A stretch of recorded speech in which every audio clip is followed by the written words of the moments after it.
Alhamdulillah wassalatu wassalamu ala Rasulillah wala haula wala quwwata illa billah. Asyhadu an la ilaha illallah wahdahu la syarikalah wa asyhadu anna Muhammadan abduhu wa rasuluhu la nabiyya ba'dah. Jamaah yang dimuliakan Allah Subhanahu wa taala. Mengawali majelis ini kita bersyukur mengucapkan alhamdulillahirabbil alamin. Dengan izin Allah Ta'ala pada subuh kali ini kita dapat melaksanakan salat subuh berjamaah, kemudian melanjutkan dengan majelis ilmu. InsyaAllah yang akan kita bahas pada subuh kali ini tentang amaliyah apa saja yang kita lakukan di bulan Rajab ini. Karena hari ini kita sudah memasuki tanggal 2 Rajab. Mudah-mudahan beberapa hari atau hampir 1 bulan ini bisa kita isi dengan amalan-amalan yang dianjurkan dalam agama, karena bulan Rajab ini tak sama dengan bulan-bulan yang lain. Nah, inilah yang mau kita bahas pada subuh kali ini. Allahumma salli ala sayyidina Muhammad wa ala ali sayyidina Muhammad.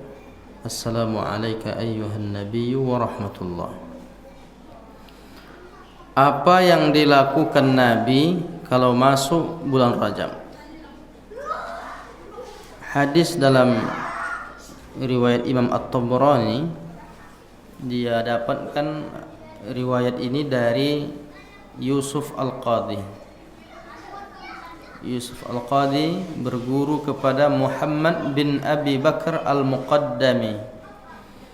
Muhammad bin Abu Bakar Al-Muqaddami mendapatkan hadis ini dari Zaidah bin Abi Ar-Ruqad. Zaidah bin Abi Ar-Ruqad mendapatkan hadis ini dari Ziyad An-Numairi.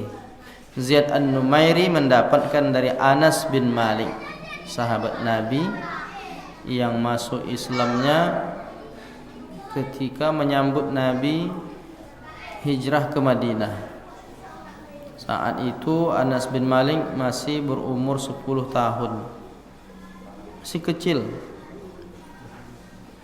Orang lain semua menyerahkan harta bendanya untuk perjuangan Islam.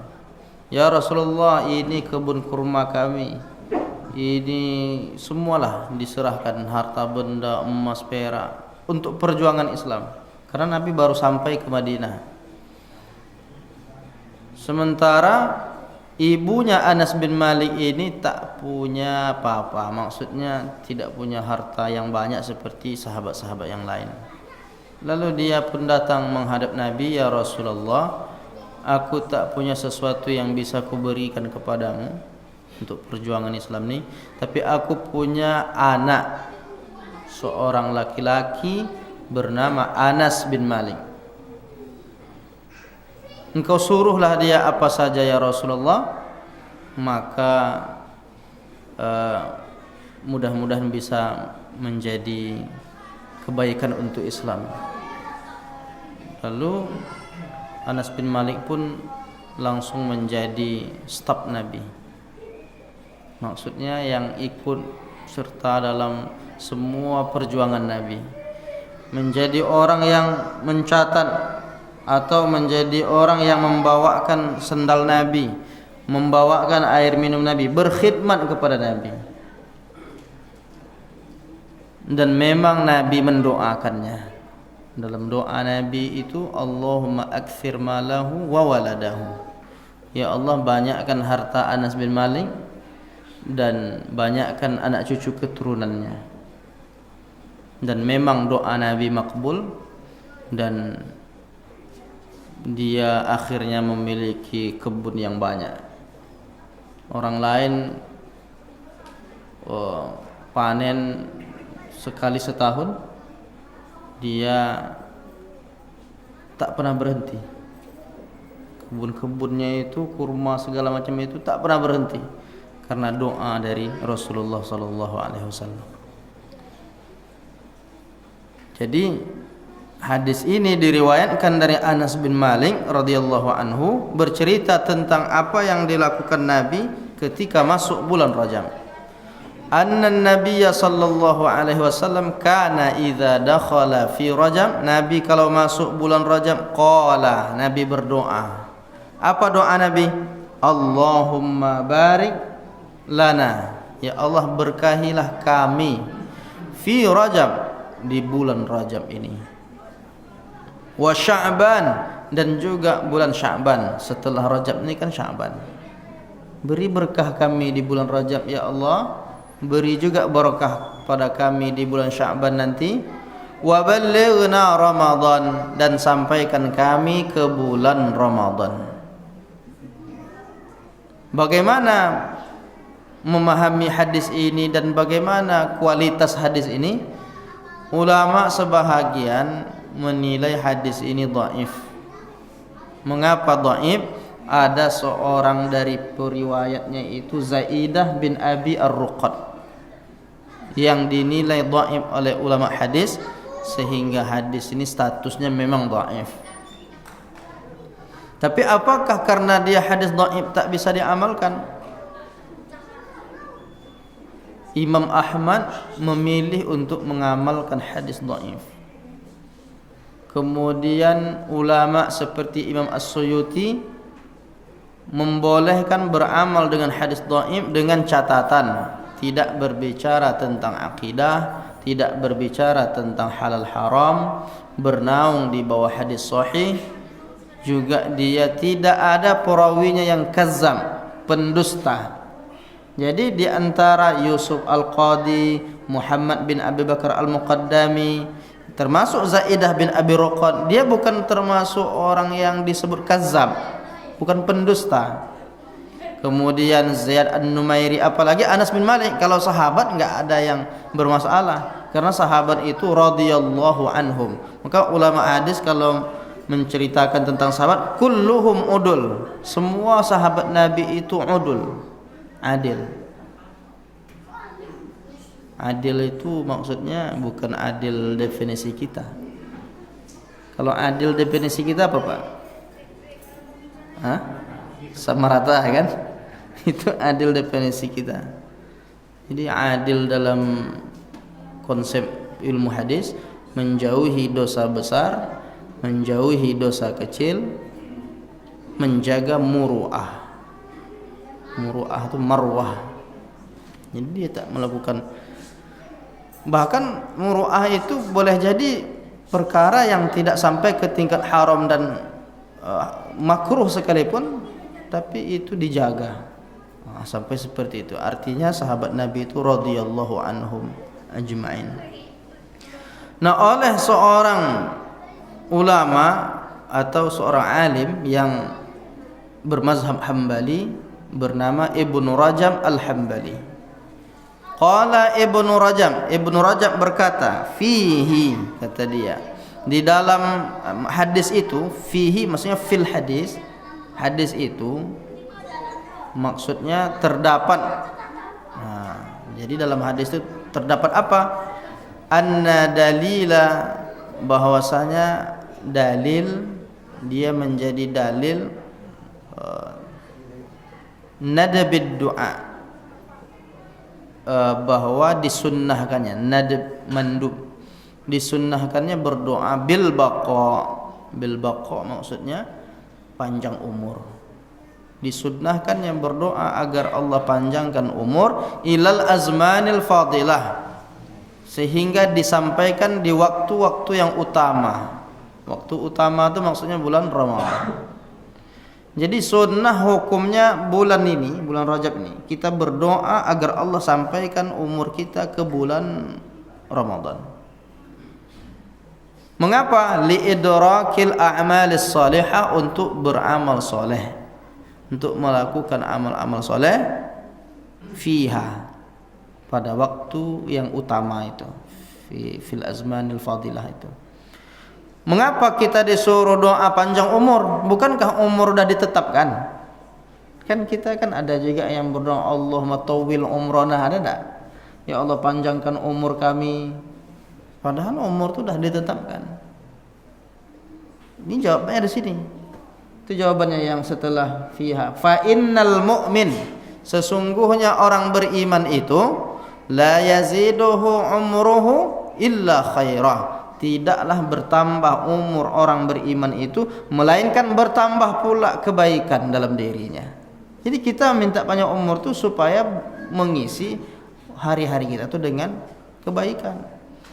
Ya Allah, andaikan Engkau panjangkan umurku, aku akan tambahkan kebaikan dalamnya. Semakin banyak peluang untuk berbuat baik. Apalagi sampai perbuatan baik itu kita lakukan di bulan istimewa, yaitu bulan Ramadan, yang pahalanya tidak sama dengan kita beramal di bulan-bulan lain.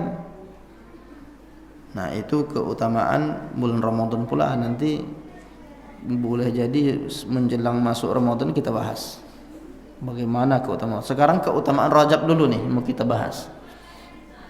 Di mana disebutkan kalimat ini, pendapat Ibnu Rajab ini dinukil dalam kitab Al-Faidul Qadir karya Abdul Ra'um Al-Munawi. Ini terjemahannya tadi.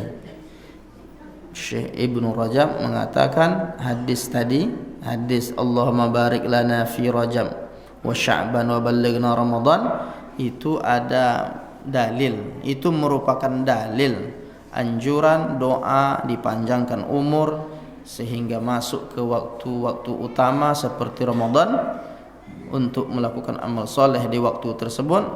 Apa tujuannya? Agar ketika bertambah usia bertambah pula kebaikan kita.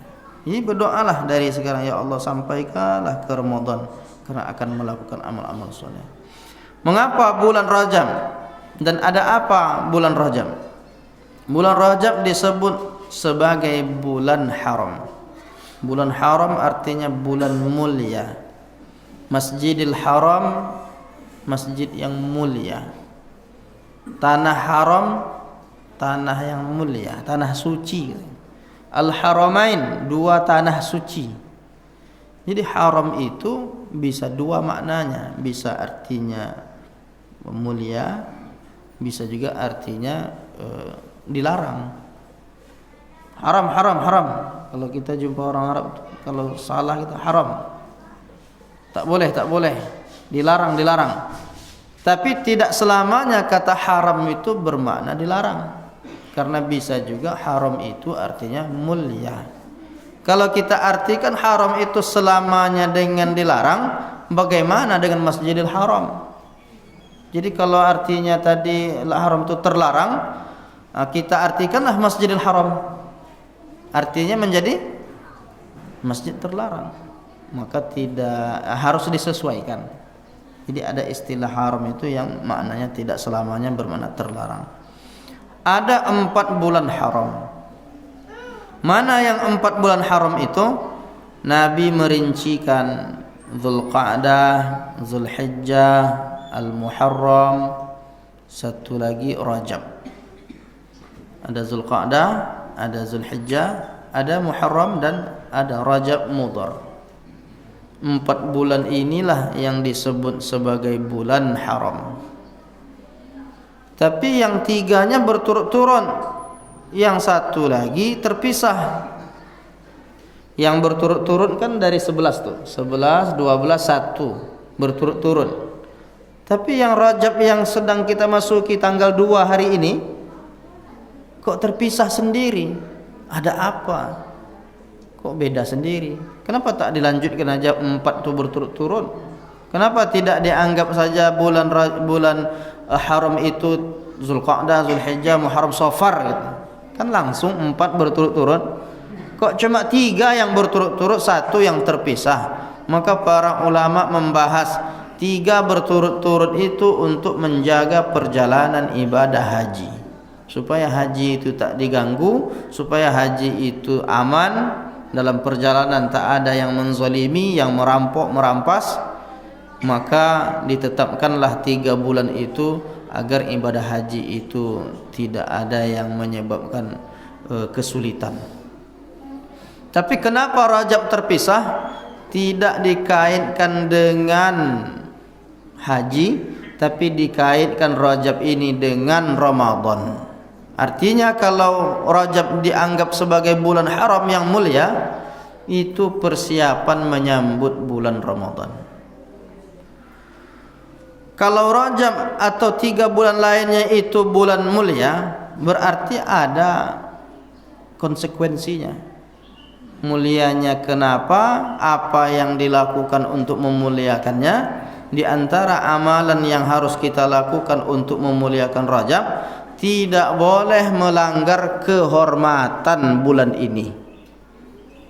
Kita tahu nih Rajab nih bulan mulia, tapi kita bisa jadi terpeleset dan dianggap sebagai orang yang melanggar kehormatan bulan haram.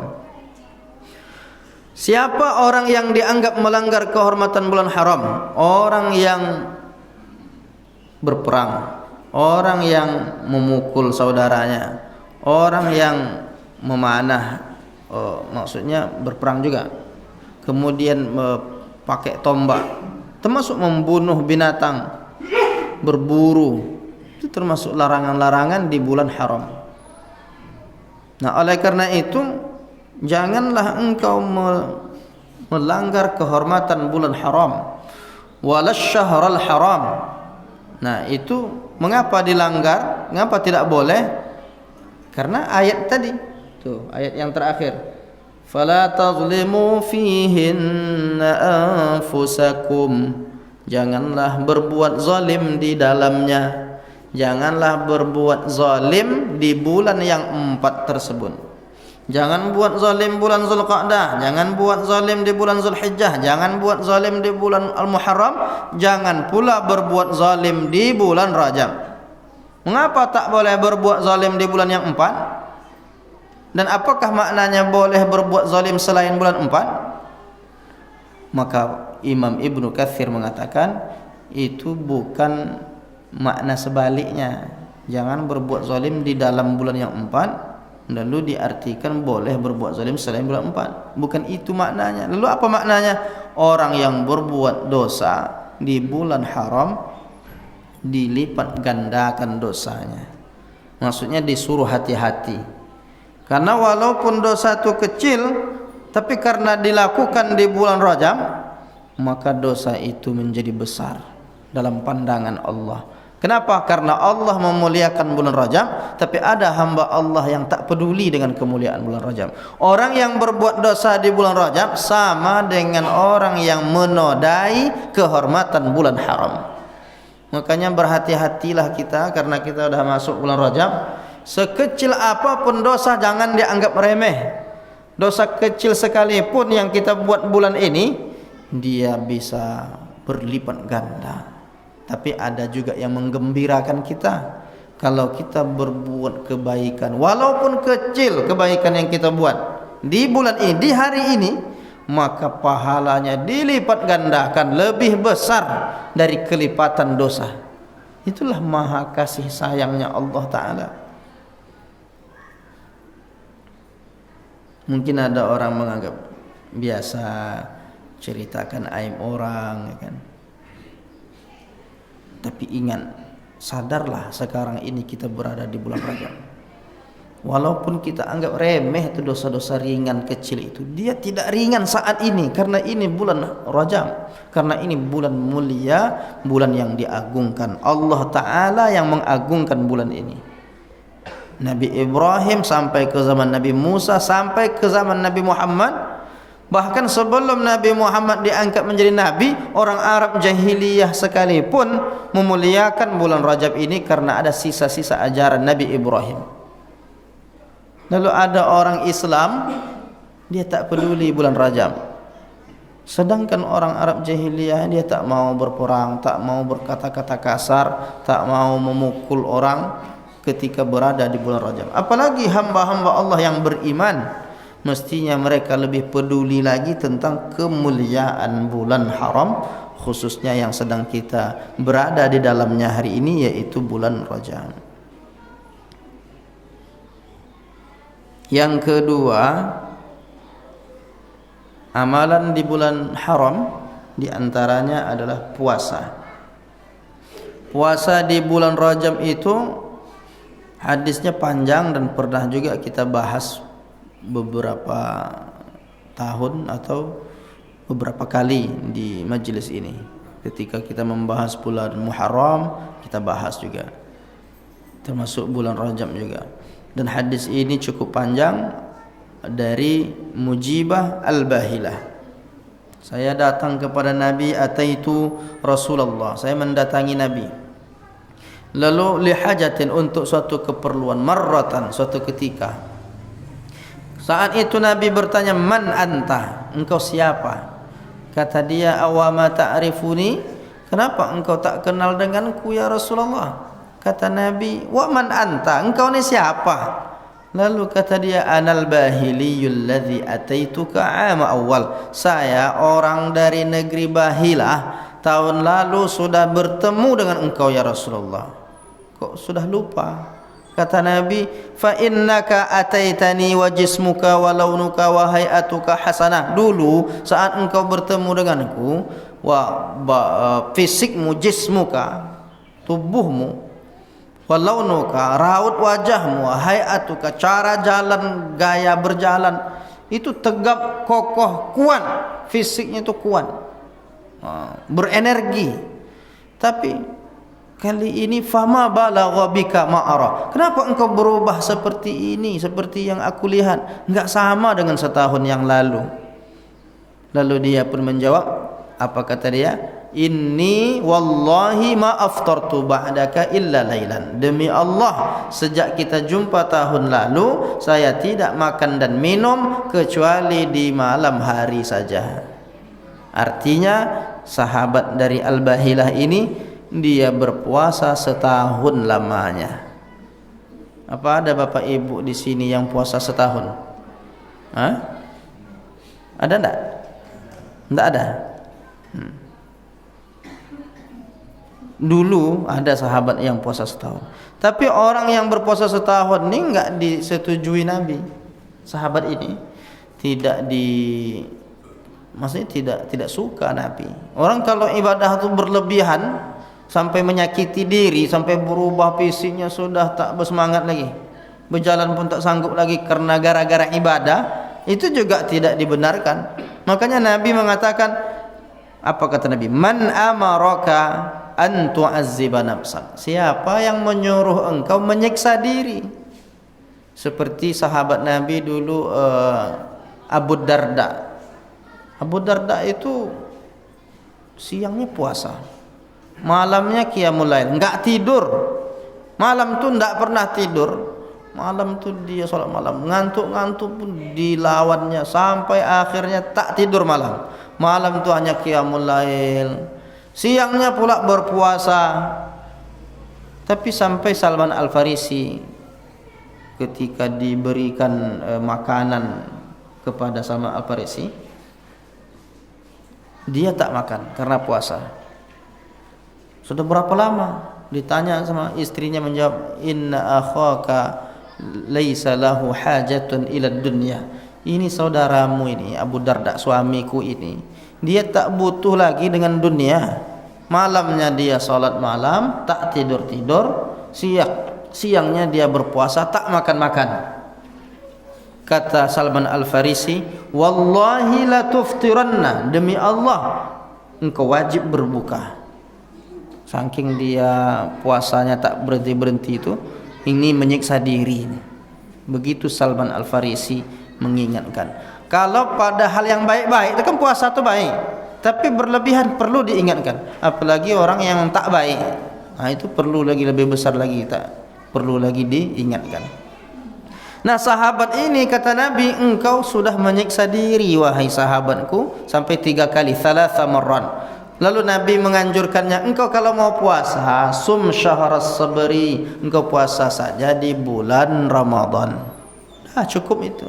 Tapi sahabat ini menjawab, saya ni kuat ya Rasulullah, inni ajidu quwwatan wa uhibbu an tazidani. Kalau bagusnya tambah lagi ya Rasulullah. saya ini kuat, tambah lagi ya Rasulullah. Kata Nabi, kalau mau puasa, puasa sehari dalam sebulan, yauman minasyahri. Saya masih kuat ya Rasulullah, tambah lagi. Kata Nabi, fa yaumaini minasyahri. Kalau mau juga puasa 2 hari dalam sebulan. Saya masih kuat ya Rasulullah, tambah lagi. Thalathata ayyam minasyahri, 3 hari dalam sebulan. Sampai akhirnya aku tetap menjawab dengan jawaban yang sama, kata sahabat ini, karena dia yang meriwayatkan hadis ini. Fama kada qultu, aku tetap juga mengucapkan inni ajidu quwwah, saya masih kuat ya Rasulullah, tambah lagi ya Rasulullah. Lalu Nabi mengatakan, faminal hurumi wa aftir, kalau engkau tetap mau berpuasa juga, berpuasalah engkau di bulan-bulan haram. Salah satu bulan haram itu bulan Rajab. Apakah Nabi berpuasa di bulan Rajab? Nabi kan menyuruh sahabat nih puasa nih. Apakah Nabi berpuasa di bulan Rajab? Ditanyakanlah kepada Sa'id bin Jubair dari Utsman bin Hakim Al-Ansari. Ketika ditanya kepada Sa'id bin Jubair an saumi Rajab, tentang puasa Rajab, puasa di bulan Rajab. Wa nahnu yauma idzin fi Rajab, saat itu kami sedang berada di bulan Rajab. Faqala, maka Sa'id bin Jubair ketika ditanya dia menjawab, sami'tu Ibnu Abbas radhiyallahu anhuma, saya mendengar Abdullah bin Abbas radhiyallahu anhuma yaqul, mengatakan, kana Rasulullah sallallahu alaihi wasallam yasumu hatta naqula la yuftir. Kami Rasulullah sallallahu alaihi wasallam berpuasa sampai kami menduga beliau tak berbuka. Di bulan Rajab itu Nabi berpuasa sampai kami kira enggak ada berbukanya. Maksudnya full puasanya di bulan Rajab. Kami sangka begitu, rupanya ternyata ada juga berbukanya. Cuma banyak dia berpuasa. Artinya bulan Rajab itu Nabi memperbanyak ibadah puasa.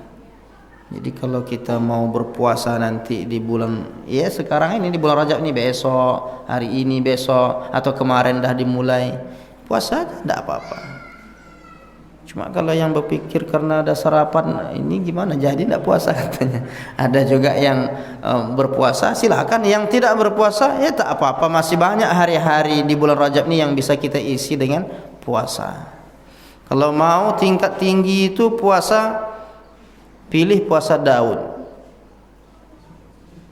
Puasa Daud itu kata Nabi, ahabbus siyam ilallah saumi Daud. Puasa yang paling dicintai oleh Allah itu puasa Daud. Yasumu yauman wa yuftiru yauman, berpuasa sehari, berbuka sehari. Jadi boleh puasa Daud itu puasa yang dicintai oleh Allah. Berarti kalau kita buat di bulan Rajab puasa Daudnya, sejak kemarin puasa, hari ini berbuka, besok puasa, kemudian besoknya lagi berbuka, besok puasa lagi, besoknya berbuka, sampailah sebulan, berarti lebih kurang 15 hari kita berpuasa di bulan Rajab. Nah, itu puasa bagus.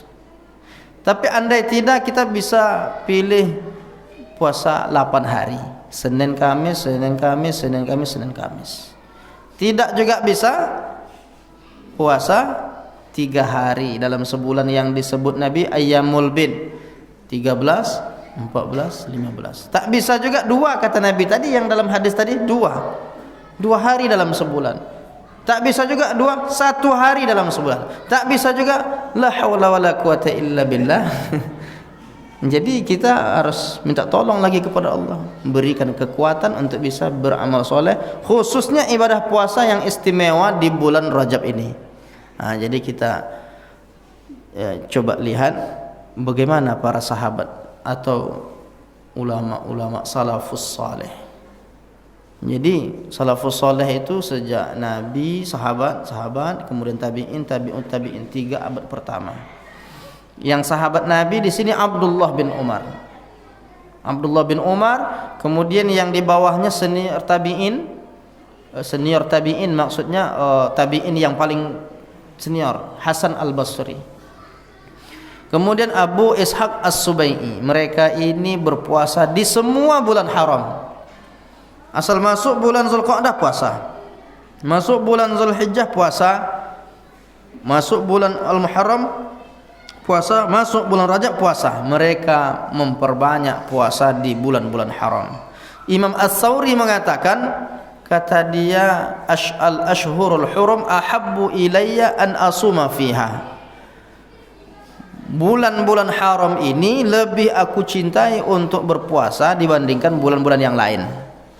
Artinya kalau bulan Jumadil Akhir kemarin puasa juga, tapi lebih banyak, lebih disukainya berpuasa di bulan-bulan haram.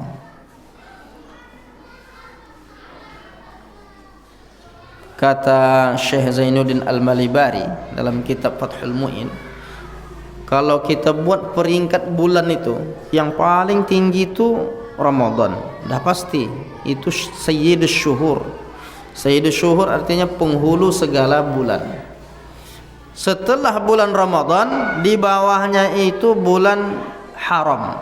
Dan bulan Muharram, bulan haram itu ada tingkatannya. Yang paling tinggi bulan Al-Muharram. Yang kedua bulan Rajab. Yang ketiganya Zulhijjah. Yang keempatnya bulan Zulqa'dah. Itu urutannya. Kalau mau kita urutkan bulan-bulan haram itu, yang paling tinggi kedudukannya bulan Al-Muharram, kemudian Rajab. Berarti Rajab ini lumayan luar biasa kedudukannya setelah Al-Muharram. Nah, oleh karena itu Rajab sendiri disebut dalam istilah bahasa Arab itu definisinya at-ta'zim. Ma makna Rajab? Ar-Rajab bimakna at-ta'zim. Rajab bimakna artinya keagungan, pengagungan. Jadi orang yang berada di bulan Rajab itu dia mengagungkan bulan itu dengan amal solehnya, mengagungkan Allah Ta'ala, mengagungkan bulan Rajab dengan cara beramal soleh. Yang keduanya dengan cara menahan diri untuk tidak berbuat dosa sekecil apapun. Itu cara memuliakannya. Dan bahkan puasa itu khususnya dibahas oleh ulama mazhab. Kata ulama mazhab Hanafi, li'anna shauma Rajab kana masyru'an. Mengapa dianjurkan berpuasa Rajab? Karena memang puasa Rajab itu disyariatkan. Jadi ulama mazhab Hanafi mengatakan puasa Rajab itu disyariatkan. Mazhab Maliki juga mengatakan wa nudiba shaumu baqiyatil Muharram wa shaumu Rajab. Disunnahkan puasa di bulan-bulan mulia. Di antaranya puasa Rajab. Bulan mulia 4. Tapi kalau dibuat klasifikasi lagi, yang pertama Ramadan, kemudian ada 4 bulan mulia. Di bawahnya Sya'ban. Nah, Sya'ban itu termasuk bulan berikutnya, tetapi dia tidak masuk bulan haram. Maksudnya klasifikasinya. Tingkatan bulan dalam masalah kemuliaannya, mulai dari Ramadan, Muharram, Al-Muharram, Rajab, Zulhijjah, Zulqa'dah, kemudian Sya'ban, kemudian selanjutnya. Nah, itu termasuk bulan yang dianjurkan untuk berpuasa. Mazhab Syafi'i menolak orang yang mengatakan bid'ah ketika berpuasa di bulan Rajab. Ada orang mengatakan tidak ada tuh puasa-puasa Rajab tuh. Tidak ada dalilnya puasa Rajab itu. Itu bid'ah. Ada yang berkata demikian, dijelaskan oleh Syekh Abu Bakar Ad-Dimyati dalam kitab I'anatul Talibin. Apa kata dia? Qila. Qila ini kan artinya dikatakan. Maksudnya isu. Ada yang nyebut tapi tak jelas orangnya siapa. Ada yang nyebut itu. Kata mereka, di antara perkara bid'ah itu adalah puasa Rajab. Lalu dijawab dia langsung, laisa kadzalik, bukan seperti itu. Tidak benar orang yang mengatakan kalau puasa bulan Rajab itu bid'ah. Bal huwa sunnatun fadilah. Akan tetapi yang benar adalah bahwa puasa Rajab itu sunnah yang utama. Itu penjelasan mazhab Syafi'i. Nah, yang menarik, yang agak beda sedikit dari 3 mazhab ini, Hanafi, Maliki, Syafi'i, yang satu lagi tinggal Hambali. Ini memang agak ada beda sedikit. Sebahagian mereka memakruhkan puasa Rajab. Mazhab Hambali memakruhkan, tapi sebahagian mensunnahkan. Kebanyakan ulama mazhab Hambali tidak menyebut kesunnahan puasa bulan Rajab, termasuk Sya'ban juga. Enggak sunnah puasa di bulan Rajab. Ini kebanyakan mazhab Hambali. Kata Syekh Ibnu Taimiyah, dalam mazhab Imam Ahmad, mazhab Hambali, ada perbedaan pendapat dalam masalah ini. Ada yang mengatakan sunnah puasa di bulan Rajab, ada juga yang mengatakan makruh. Artinya di dalam mazhab Hambali itu ada dua kubu. Ada yang mengatakan sunnah, ada yang menyebut makruh. Tapi kita kan perlu tahu mengapa dimakruhkan, sementara sekian banyak ulama mengatakan sunnah dengan dalil-dalil tadi itu. Loh, kok kenapa mazhab Hambali memakruhkan? Kalau sampai di sini kita membahas, sebetulnya belum tuntas. Ternyata makruh itu ada sebabnya.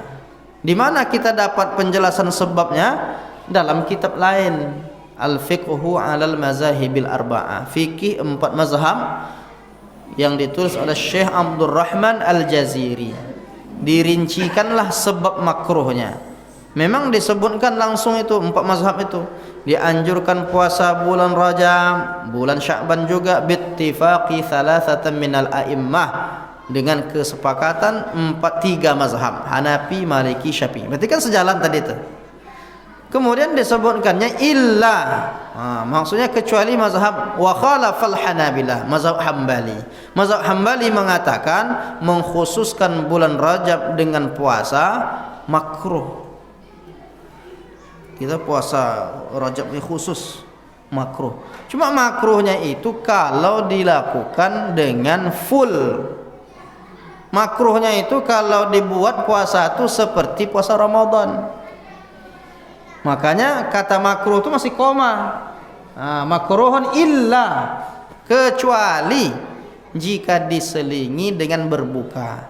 Maksudnya ada puasa, ada berbuka, ada puasa, ada berbuka. Seperti, artinya tidak semua puasa, tidak semua hari di bulan Rajab itu kita berpuasa.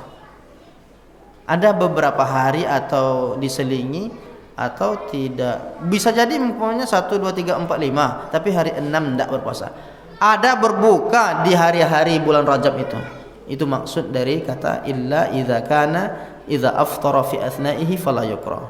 Kalau diselingi dengan ada berbukanya maka tidak lagi makruh. Berarti sunnah juga puasa secara umum. Cuma kalau tak dijelaskan begini orang kan masih ragu. Itu makruh tuh kata mazhab Hambali, ya, tanpa ada penjelasan. Ini perlu ada penjelasan. Memang kalau puasa ini ada juga orang berpuasa tuh karena keliru. Dia berpuasanya karena hadis palsu. Banyak. Termasuklah WA yang muncul sehari 2 hari ini. Saya dapat tuh kirimannya. Apa namanya, siapa yang berpuasa 3 hari, ada enggak Bapak jumpa tuh? Ada kan? Nyebar ke WA tuh. Siapa yang berpuasa hari pertama, kedua, ketiga. Nah, ini saya bacakan. Sekedar mengingatkan dan menginformasikan bahwa hari Sabtu tanggal 13 Februari, misalnya kemarin nih kan, bertepatan tanggal 1 Rajab 1442 Hijriah, bagi yang mengerjakan puasa 3 hari di awal Rajab, 3 hari di awal Rajab berarti kemarin, hari ini, besok. Bagi yang mengerjakan 3 hari di awal Rajab seakan ibadah 2 tahun. Luar biasa tuh. 3 hari aja puasanya sama dengan 2 tahun. Tapi ada yang menarik nih. Kemudian siapa yang mengerjakan puasa 3 hari berturut-turut di bulan Rajab, maka pahalanya sebanding sama dengan ibadah 700 tahun. Hebat kan? Berarti kan sama sebetulnya. Kalau yang tadi di awal, sekarang ndak mesti di awal. Mungkin diambil 3 tahun, 3 hari di tengah umpamanya, entah 7, 8, 9 atau 9, 10, 11, terserahlah 3 hari berturut-turut di bulan Rajab. Sama itu pahalanya dengan ibadah 700 tahun. Kan hebat. Kalau 3 hari di awal sama dengan 2 tahun. Kalau 3 hari dipilih saja berturut-turut di bulan Rajab sama dengan 700 tahun. Tapi ada lagi yang terakhir. Siapa yang mengingatkan orang lain puasa Rajab sama dengan ibadah 80 tahun. Lebih hebat pula yang mengingatkan daripada yang puasa lagi kan. Kalau puasa tadi di awal 3 hari berturut-turut cuma 2 tahun. Tapi kalau mengingatkan orang puasa, awak tak puasa pun tak apa katanya kan. Sama dengan ibadah 80 tahun. Hebat sekali itu. Bagus tak puasa lagi katanya kan. Cuma mengingatkan aja. Ini kan hadis-hadis seperti ini masuk kategori hadis maudhu'. Hadis palsu itu. Tak usah bapak ibu ikut share pula itu. Hadis bermasalah. Tidak ada kalimat seperti itu dari Nabi. Yang ada puasa Rajab itu puasa yang disebutkan Nabi kepada orang dari negeri Al-Bahila. Kemudian riwayat Al-Hakim tadi, dia mengatakan, Ibnu Abbas mengatakan Rasulullah berpuasa di bulan itu saja. Jadi kalau mau puasa, puasa saja. Jangan karena sebab-sebab 80 tahun, 700 tahun, 2 tahun. Tidak ada ketentuan seperti itu ketika berpuasa di bulan Rajab. Dah selesai kajian kita nih. Ini mau dijawab nih panjang nih. Kita cepat-cepatkan saja. Assalamualaikum. Waalaikumsalam. Ustaz, dalam salat qabliyah subuh apakah surahnya harus Al-Kafirun dengan Al-Ikhlas? Salah satu hadisnya iya. Salah satu hadisnya, kata Aisyah radhiyallahu anha, Rasulullah salat sunnah fajar fi rakaatil ula, di rakaat pertama surah Al-Kafirun, di rakaat kedua surah Al-Ikhlas. Ada juga riwayat lain surah Al-Insyirah, tapi yang populer itu disebutkan surah Al-Kafirun dan surah Al-Ikhlas. Kemudian 1 huruf 10 pahala ketika membaca Al-Quran. Apakah harus memahaminya baru dapat 10 pahala? Tidak. Itulah hebatnya Quran. Walaupun kita tak paham, dapat pahalanya. La aqulu alif lam mim harfun. Aku tidak mengatakan alif lam mim itu 1 huruf. Walakin alifun harfun, wa lamun harfun, wa mimun harfun, kata Nabi. Tetapi alifnya 1 huruf, lamnya 1 huruf, mimnya 1 huruf. Falikulli harfin 10 hasanan. 1 huruf dapat 10 pahalanya. Walaupun kita tak memahaminya. Makanya sebagian ulama alif lam mim itu kita tak paham juga alif lam mim itu apa. Makanya disebut wallahu a'lamu bi muradihi. Kan begitu ditafsirkan ulama. Alif lam mim wallahu a'lamu bima, hanya Allah yang tahu maksudnya. Itu menurut mayoritas ulama. Walaupun ada yang coba menggali alifnya Allah, lamnya itu latif, mimnya itu majid, tapi itu disesuaikan saja. Tidak valid berdasarkan hadis, tidak. Nah, oleh karena itu tidak mesti paham baru dapat pahala.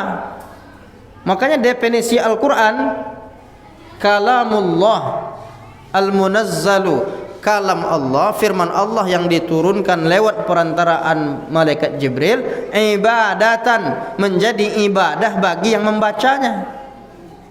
Cuma kalau mau lebih utama dan tinggi kedudukannya, tentu kita perlu memahaminya.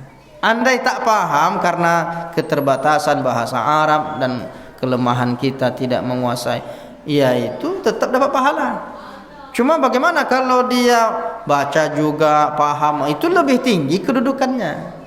Jangan pula gara-gara nanti tidak perlu saya sebut paham lalu tak mau memahaminya, salah juga. Jadi ada klasifikasinya. Yang terendah dia cukup membaca saja sudah dapat pahala. Apalagi dia baca, dia pahami, dia amalkan, dia sebarkan, dia ajarkan. Nah, tentu lebih besar lagi kedudukannya. Andai sekedar membaca pun dia sudah mendapatkan, apalagi sampai ke tingkat memahaminya. Nah, begitu cara memahami tentang 10 pahala ini. Jadi kalau orang bacanya itu terbata-bata, lebih banyak pahalanya. Kalau dia baru-baru belajar itu lebih banyak pahalanya. Maka kata Nabi, falahu ajrani. Al-mahiru bil Quran ma'as safaratil kiramil bararah. Orang yang pandai baca Quran nanti dibangkitkan bersama para malaikat. Malaikat itu tak berdosa. Manusia ini banyak dosa, tapi ada hamba Allah disejajarkan dengan malaikat. Kenapa? Karena dia pandai baca Quran. Paham, pandai. Nah, tapi ada orang yang dia wayatata'u walladzi yaqra'ul Qur'an. Ada orang baca Quran wayatata'u dan dia terbata-bata membacanya. Falahu ajrani, dia dapat 2 pahala. 2 pahala itu maksudnya pahala dia membaca, yang kedua pahala bersungguh-sungguh supaya bisa membaca. Orang baru belajar. Berarti kalau 1 huruf 10 pahalanya lebih banyak. Kalau orang yang membaca ya terbata-bata kan diulang-ulang tuh, pahalanya lebih banyak. Kalau orang pandai alam nashrah laka sadrak, nah, dikalikanlah alam nashrah berapa huruf. Kalau orang terbata-bata alam nash oh, banyak betul pahalanya itu. Semakin banyak dia bacanya, semakin banyak huruf yang dibaca, banyak pahalanya. Cuma tentu itu tak boleh kita jadikan, tak usah saya pandai lagi membaca, gini-gini aja lah terusnya, terbata-bata biar banyak pahalanya. Tak boleh pula begitu memahaminya. Baik, bagaimana mengulangi ihdinas siratal mustaqim sampai 3 kali? Ulang-ulang bacaan Quran itu enggak salah. Kan ada orang baca tengok imam-imam Masjidil Haram, imam-imam di Mesir, itu ayat itu diulang-ulang. Kalau ayat itu betul-betul mengena ke hatinya, sampai 2-3 kali diulang-ulang. Sambil menangis terisak-isak, diulangnya lagi, diulang lagi. Boleh. Ihdinas siratal mustaqim. Belum pas rasanya dia, masih menikmati dia baca, diulang lagi. Ihdinas siratal, boleh. Mengapa orang baca Yasin itu salamun qaulam mir rabbir rahim, salamun qaulam mir rabbir rahim, salamun qaulam mir rabbir rahim? Kenapa dibaca 3 kali itu? Tahu tak Bapak Ibu tuh? Dari dulu dah macam itu Pak Ustaz. Banyak orang tak tahu juga kan. Mengapa itu diulang? Saking inginnya dipanggil dengan ucapan keselamatan. Dari siapa? Mir Rabbir Rahim. Dari Allah yang Maha Penyayang. Nanti orang-orang beriman tuh dapat salam dari Allah Ta'ala. Salamun qaulan, keselamatan yang diucapkan oleh Mir Rabbir Rahim, yang disampaikan oleh Allah Ta'ala yang Maha Penyayang untuk orang-orang beriman. Salamun alaikum tibtum, keselamatan untuk kalian, kalian telah berbuat baik selama di dunia. Alangkah bahagianya hati orang beriman ketika mendapatkan salam dari Allah Ta'ala. Saking inginnya kita mendapatkan itu, sampai-sampai diulang 3 kali. Salamun qaulam mir rabbir rahim. Ulang 3 kali. Itu maksudnya. Jadi kalau ada orang mengulang ihdinas siratal mustaqim, boleh-boleh aja. Bukan hanya ihdinas siratal mustaqim, ayat manapun diulang-ulang, tak ada masalah. Baik. Ustaz, apabila imam salah atau lupa dalam bacaan atau gerakan, apakah semua berhak membetulkan imam? Masalah berhak itu kalau masalah gerakan, kalau masalah batal, itu sebetulnya yang orang yang di belakangnya. Tapi kalau masalah membaca ini, Ya, kalau yang belakangnya tak hafal, tentu yang hafal. Kalau tak ada juga memulai, siapa yang hafal? Termasuk menggantikan. Umpamanya yang belakang itu merasa tak mampu dia, maka yang lain bisa mengambil posisi untuk menggantikan imam yang sedang. Termasuk juga masalah membacanya. Tapi yang utama itu yang belakang itu. Dan biasa yang belakang itu yang hafal Quran juga, supaya dia bisa membetulkan bacaan imam. Cuma takut kalau disebut begitu, takut nanti sholat di belakang imam. Saya tak usah di belakang imam persis gitu. Nanti saya pula yang bertanggung jawab. Nah, maksudnya yang utama itu. Tapi andai tak bisa yang lain. Gimana kalau sama-sama tetap tidak sampai merusak ibadah sholatnya? Ini masalah fadilahnya. Yang paling utama siapa? Yang lain juga berhak untuk memperbaikinya jika memang tak ada yang perbaiki, yang lain bisa. Cuma kalau berebut-rebut memperbaiki sama-sama tuh tak dengar juga jadinya. Memperbaiki semua membaca kan gitu. Makanya wakilkan saja kepada 3 orang pertama di belakang imam. Andai dia tak berbunyi, barulah. Jadi itu masalah mana yang lebih utama, penting, maka yang 3 orang pertama di belakang imam. Ketika salat zuhur atau asar, ketika membaca surat pendek, boleh tidak makmum membacanya berulang-ulang atau disambung surah berikutnya? Karena kadang-kadang kami sudah selesai baca surat, imamnya belum juga ruku. Boleh. Banyaklah membaca-baca. Kalau kita baca dilanjutkan itu tak bagus itu.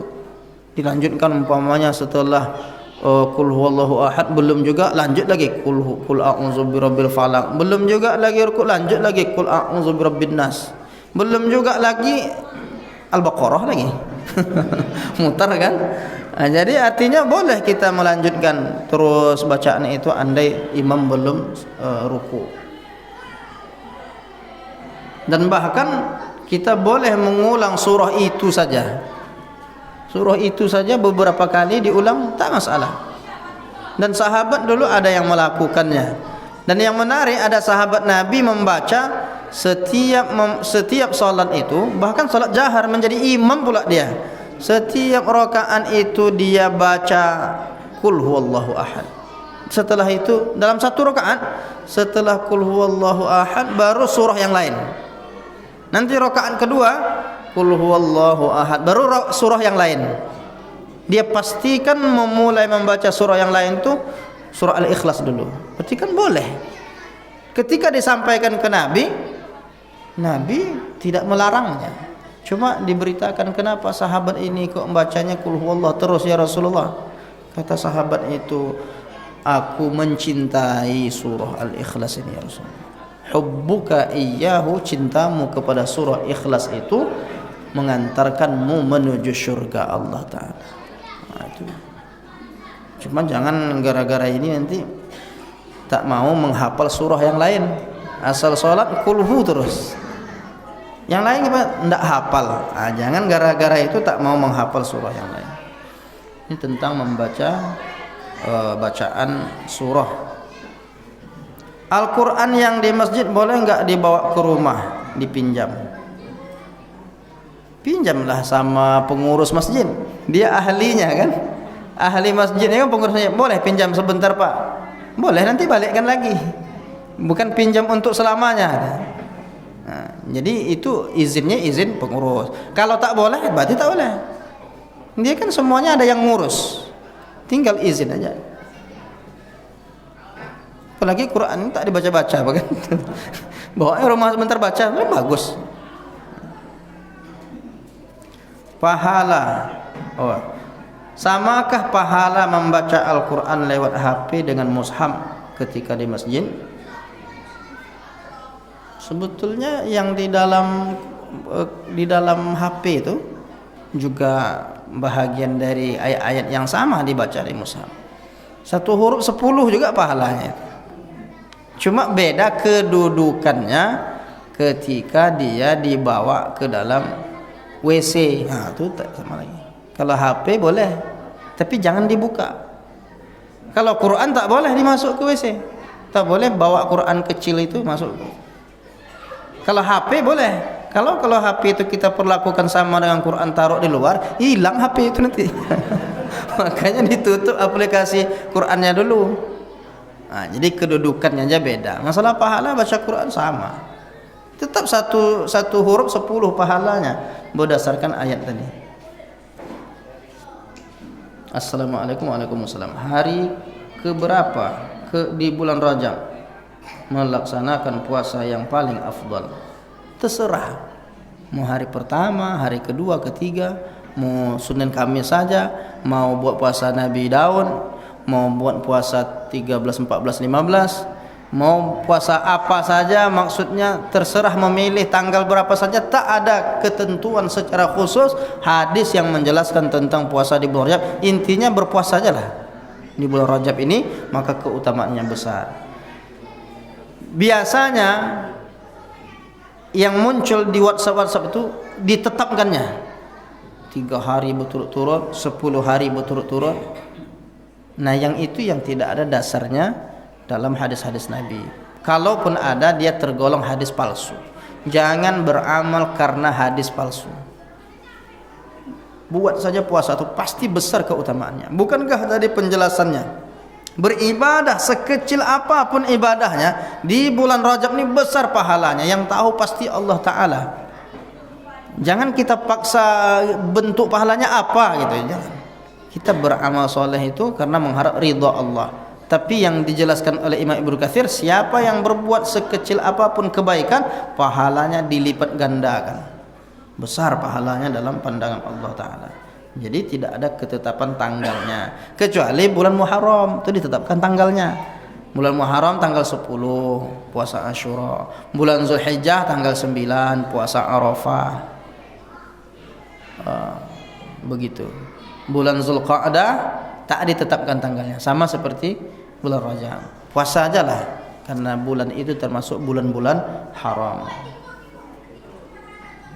Dah. Apakah benar ada larangan melipat ujung halaman Quran sebagai penanda bacaan? Tak ada. Tandai aja tidak apa-apa. Yang tak boleh itu menandainya dengan air ludah. Kan ada orang membalikkan Quran kan? Balik. Sampai kuning Quran itu. Membekas itu kan. Itu yang makruh, haram menurut para ulama. Sudah kita bahas dulu itu kan. Tapi kalau menandai melipat sedikit itu tanda sebagai tanda tak apa-apa. Tak sampai dilarang karena dia enggak sampai menghina. Kalau air ludah itu kan dianggap sebagai sesuatu yang tidak baik untuk diperlakukan Quran seperti itu. Ya, itu ya penanda bacaan. Bolehkah salat syuruk dikerjakan di rumah? Tak boleh. Salat syuruk itu di masjid. Kata Nabi, man sallal ghadata fi jama'atin, siapa yang salat subuh berjamaah di masjid, thumma qa'ada yazkurullah, kemudian duduk berzikir mengingat Allah. Duduk berzikir mengingat Allah di mana? Di masjid.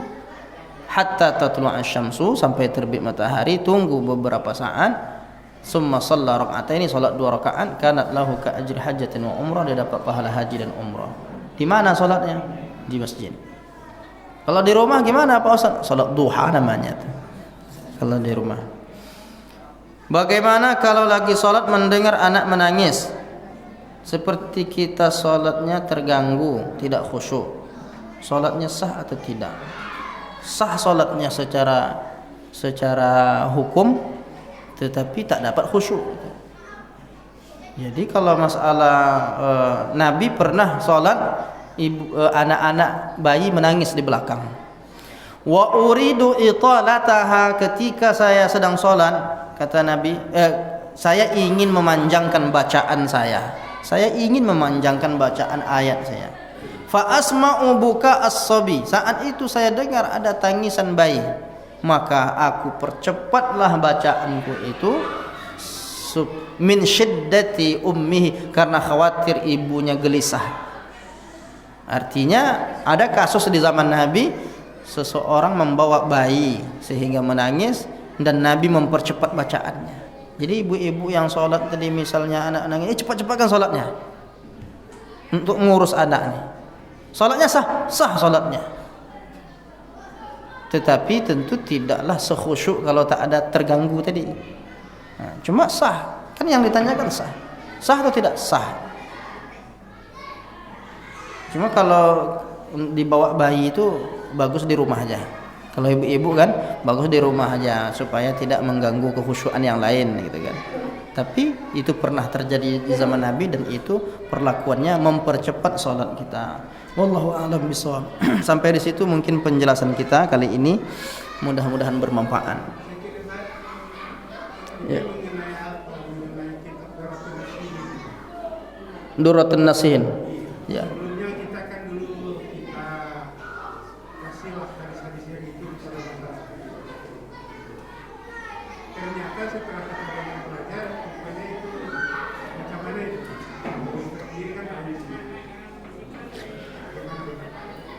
Ya, Durratun Nasihin itu yang menulisnya itu bukan ulama. Dia suka belajar, tetapi dia suka menukilkan kisah-kisah. Tapi sayangnya sebahagian dari kisah-kisah cerita-cerita qissat itu tidak dijelaskan periwayatannya dan orang menilai itu hadis. Padahal bahkan kalau kita lihat dalam kitab itu lebih dari 50% hadisnya berstatus palsu. Makanya para ulama mempersoalkan. Itu ada hasil disertasi atau tesis membahas tentang hadis-hadis yang termuat dalam kitab Durratun Nasihin. Jadi dia sama seperti orang yang suka berbual, suka bercerita di tiang-tiang Masjidil Haram itu. Dulu ada orang-orang yang suka cerita-cerita seperti kitab itu. Kalau baca ini keutamaan, kalau berpuasa hari ini dapat gini-gini, padahal nggak ada Nabi sebut begitu. Dan itu diminati orang banyak karena fadilahnya, keutamaan, orang termotivasi untuk beramal. Hanya saja beramal karena motivasi itu tak betul. Nah, jadi gimana caranya? Pakai yang sahih saja. Yang sahih, yang bisa, meskipun ada yang dhaif. Kalau dhaif bisa dipakai, tapi syaratnya tidak berbicara halal dan haram. Sementara hadis-hadis yang palsu banyak terdapat di dalamnya. Jadi kalau sekedar baca untuk perbandingan, untuk mengkaji, bukan untuk diamalkan, boleh orang membaca kan bagus, banyak mau nambah wawasan. Tapi kalau untuk diamalkan pastikan dulu kepada yang ahlinya dan apakah ini sahih atau tidak. Kalau sekedar membaca kan boleh Pak ya? Boleh, sekedar membaca boleh. Ini kan karena kitab itu tebal dan sebagainya kan. Kita sampaikan kepada jemaah. Setelah kita belajar sekarang banyak tahu kita bahwa itu sudah bermasalah. Kalau jumpa orangnya sampaikan lagi. Kalau tidak jumpa orangnya, Bapak buat video, masukkan ke YouTube. Mohon maaf ke jamaah saya dulu yang pernah saya sampaikan kitab Durratun Nasihin, banyak hadis palsu di dalamnya. Sekarang saya tarik lagi, itu perlu ditanyakan sama ulama. Hutang di akhirat. Ketika ditanya udah diklarifikasi di akhirat. Udah dulu pakai video singkat ya Allah gitu. Jadi memang banyak cara untuk kita kembali. Andai tidak ya beristighfar. Orang kita dulu juga karena ketidaktahuan kita.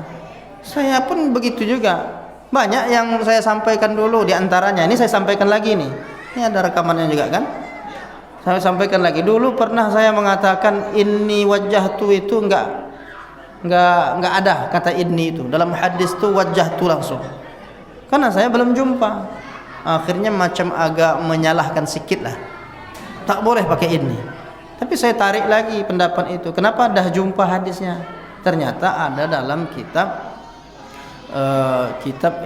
Sunan Al-Kubra Imam Al-Baihaqi. Idza btada as-shalah, kalau Nabi memulai salat bacaan iftitahnya inni wajjahtu. Ada. Dulu kenapa disebut tak ada? Karena dalam Sahih Muslim, dalam kitab-kitab yang besar-besar, kalimatnya langsung wajjahtu. Kitab hadis-hadis terpopuler langsung wajjahtu. Sehingga ketika dicari kata ini Ada juga, cuma di situ tentang menyembelih hewan kurban. Tetapi kurang teliti, cari lagi. Oh, jumpanya ada untuk iftitah tuh yang pakai idni juga. Akhirnya kalau ada orang pakai idni wajah tuh boleh, pakai wajah tuh langsung juga boleh. Itu klarifikasi. Samalah dengan, jangankan kita Pak ya, yang banyak kekelemahan, kekeliruan. Sedangkan Imam Syafi'i dia punya qaulul qadim, qaulul jadid. Pendapat lama, pendapat barunya. Waktu dia di Irak dia sampaikan ini tak boleh. Sampai dia di Mesir setelah dikaji-kaji lagi, jumpa dengan ulama yang banyak, berguru, belajar, ngaji, akhirnya dia temukan pendapat yang lalu itu ditarik lagi. Maka ada di istilahnya qaulul jadid. Apalagi awak yang lemah ini, tentulah lebih perlu lagi untuk mengakui bahwa dulu pernah khilaf dan sekarang saya kembali menyampaikan dulu tuh perlu diteliti lagi ternyata hadis. Gitu aja Pak. Gitu Pak ya. Baik, mudah-mudahan bermanfaat kajian kita ini. Mudah-mudahan Allah sampaikan kita ke bulan Ramadan. Kita bisa mengisi bulan-bulan baik ini dengan amal soleh, istiqamah dalam kebaikan. Mudah-mudahan istiqamah kita dalam kebaikan ini sampai akhir hayat kita insyaallah. Amin ya rabbal alamin. Terima kasih atas perhatiannya. Billahi taufik wal hidayah. Wassalamualaikum warahmatullahi wabarakatuh.